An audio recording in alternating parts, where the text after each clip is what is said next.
Entramos en uno de los temas más importantes de este GPS internacional de hoy. El Alto Comisionado para los Derechos Humanos de Naciones Unidas está preocupado por la decisión de Guatemala de no prorrogar el mandato de la Comisión Internacional contra la Impunidad. El comunicado precisa que la comisión lleva más de 10 años cooperando con el sistema de justicia de Guatemala para avanzar de manera significativa en la lucha contra la impunidad y la corrupción en este país.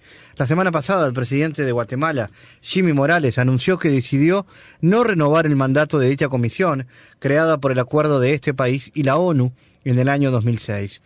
Esta comisión acusó al mandatario de realizar financiamiento electoral a varias agrupaciones políticas, financiamiento ilícito, incluyendo al partido de gobierno, el Frente de Convergencia Nacional, e incluso pidió el desafuero del presidente de Guatemala para poder juzgarlo.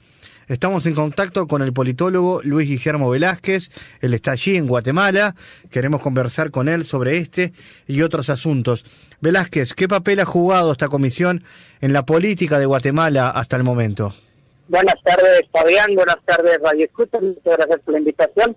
La Comisión contra la Impunidad en Guatemala, CICIG, ha desarticulado cuerpos y aparatos clandestinos de seguridad, en otras palabras, redes político-económicas ilícitas, incrustadas en todas las dependencias del Estado. Desde el año 2015 hay un repunte de esta lucha contra la corrupción que básicamente ha llevado a miembros de élites tradicionales, de élites emergentes, de élites políticas a tribunales. Y esto es básicamente por lo cual tiene muchos detractores, no solo la comisión, sino el actual comisionado Iván Velázquez, porque el actual comisionado Iván Velázquez subió en un 70% de efectividad las investigaciones realizadas. Hasta antes de su mandato, la capacidad de la CICIG no era tan potente como la ha sido en estos últimos 3 años. ¿Qué consecuencias puede tener esta decisión del presidente Morales que ha tomado en cuanto a no renovar el mandato de la comisión? Es una decisión preocupante porque da la oportunidad para un reacomodo, para una reafirmación de las redes político-económicas ilícitas, de las mafias en el poder. Sería una restauración conservadora del sistema corrupto. También nos preocupa el mensaje que da el presidente Morales, en primera instancia por el símbolo autoritario que presenta. Cuando da el mensaje, lo respalda toda la cúpula militar y no su gabinete de gobierno. En este sentido se pasa de lo civil a lo militar. Ese es un carácter autoritario, represivo, que nos recuerda la peor época de nuestra historia. Hace menos de 30 años todavía estábamos sumidos en un conflicto armado interno. Y el segundo punto es de que él da la noticia sin tener consenso. El artículo 12 del acuerdo de convención entre la Comisión Internacional contra la Impunidad de Guatemala y el gobierno de Guatemala establece que la petición de no renovación tiene que ser un consenso unánime entre Naciones Unidas y el gobierno de Guatemala. El gobierno de Guatemala, previo a esto, tiene que tener un consenso interno entre el Poder Ejecutivo, el Poder Judicial y el Poder Legislativo. El gobierno de Morales hace el anuncio sin tener el consenso interno y sin ni siquiera tender las relaciones pertinentes con Naciones Unidas, por lo cual es una decisión totalmente unilateral y discrecional, lesivo para los intereses públicos del Estado de Guatemala. Vamos a cambiar de tema, pero seguir hablando de temas vinculados a ese país. Se está llegando a la fase final del juicio contra el general José Mauricio Rodríguez, que fue jefe de inteligencia del dictador Efraín Ríos Montt, y es además acusado por el asesinato de 1.700 indígenas mayas durante esa dictadura. ¿Qué perspectivas hay respecto al juicio, respecto al avance de la justicia? Sí, tenemos que recordar que hubo una sentencia el 10 de mayo del 2010, si mal no recuerdo, 2010 o 2013, no tengo la fecha exacta ahorita, y esta sentencia establece que el dictador, o el dictador ya fallecido, Ríos Montt, es culpable de genocidio. Su jefe de inteligencia en este mismo juicio es absuelto. Entonces, consideramos que si la tesis del Ministerio Público en su momento fue buena, fue contundente, en este juicio tendría que salir absuelto el jefe de inteligencia.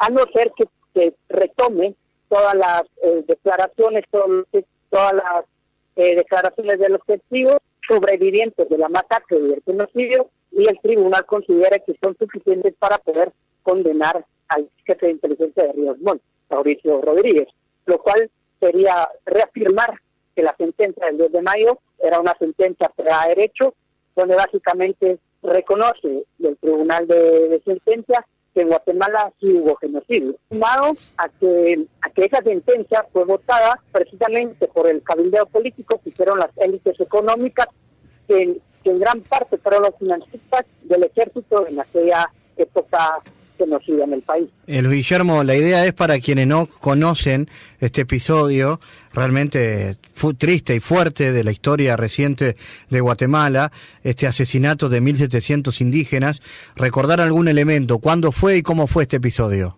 Responde a una campaña de represión sistemática donde la tesis fundamental de la dictadura de Ríos Montt era quitarle el agua al pez. El agua eran los indígenas y el pez era el movimiento insurgente, el movimiento guerrillero. Bajo la idea de que masacrando y desapareciendo a indígenas y chiles principalmente, les podían derrotar en el campo militar a la guerrilla. Y eso es el fundamento que lleva a la desaparición parcial de toda una comunidad indígena en el país. No solo ese es el caso de genocidio, también hay crímenes de lesa humanidad por el desaparecimiento forzado de otras etnias guatemaltecas, también de comunidades descendientes mayas y también de civiles urbanos en el área metropolitana de la ciudad de Guatemala. Poder lograr una sentencia en este caso nos abriría una puerta para que la justicia transicional sea un hecho en el país y se puedan descubrir y llevar a juicio más asesinatos y crímenes de lesa humanidad que ocurrieron durante el conflicto armado interno. Como dije anteriormente, la época más sangrienta de la historia política de Guatemala. Estamos repasando la actualidad de Guatemala con el politólogo Luis Guillermo Velázquez. Luis Guillermo, semanas atrás se conoció a través de una investigación de casos de espionaje en democracia que ha realizado el propio Estado de Guatemala, un caso de espionaje a varias figuras públicas, y usted mismo, Luis Guillermo Velázquez, está en la lista de esos casos. ¿Cómo se ha recibido esta noticia y qué implicancias tiene a futuro? Preocupante. El gobierno de Pérez Molina, una de las principales cabecillas del caso de defraudación aduanera que fue descubierto por la Comisión contra la Impunidad en Guatemala y el Ministerio Público, compró aparatos de inteligencia a un empresario israelí, que es equipo de inteligencia antiterrorista, para implementarlo a Guatemala. Y el actual gobierno continúa en sus primeros 2 años con este espionaje. En la Procuraduría de los Derechos Humanos y los demás afectados ya hemos impulsado las medidas judiciales pertinentes, entendido también de que ya existía una denuncia y existía un inicio de investigación de estos casos de espionaje en el seno del Ministerio Público. Lo que sucede es que no había salido a luz, y es un periódico nacional que hace todo el trabajo de investigación periodística y descubre que se gastaron más de 500 millones de quetzales, lo cual es en dólares más de 5 millones de dólares en equipos de espionaje para perseguir, intervenir teléfonos y dar toda una persecución política a disidentes. Entre ellos habían activistas sociales, embajadores, líderes de opinión, líderes indígenas y campesinos, y es una estrategia que nos reafirma la conducta contrainsurgente del Estado, que ha basado en la represión, su dominio y su control político y económico. ¿Cómo sigue esta investigación o cómo seguirá lo que puedan ser consecuencias, tomando en cuenta que se ha detectado esta situación? ¿De qué manera se buscará que esto tenga algún tipo de consecuencia? Se prevé un nuevo ciclo de movilización donde los movimientos estudiantiles y los movimientos indígenas y campesinos lideren un rechazo contundente, ya no solo a la corrupción del gobierno, sino también a sus tendencias y a sus prácticas autoritarias, porque estamos en un momento donde puede existir un autogolpe de Estado. Y precisamente por eso es de que se hace el llamado a la comunidad internacional para cerrar filas ante estas mafias que no quieren renunciar a sus privilegios y que están dispuestos a resguardarlos por medio de la fuerza. Y para esta tarea es fundamental que la Comisión contra la Impunidad en Guatemala, CICIG, se pueda quedar en el país para trabajar conjuntamente con el Ministerio Público y con las otras dependencias del Estado que han estado alineadas a la lucha anticorrupción. Creemos que es un momento preocupante y de riesgo para los ciudadanos guatemaltecos, y esperamos que la comunidad internacional no ablande en esta batalla y nos tienda la mano. La ciudadanía guatemalteca, sin duda alguna, hará su papel político pertinente.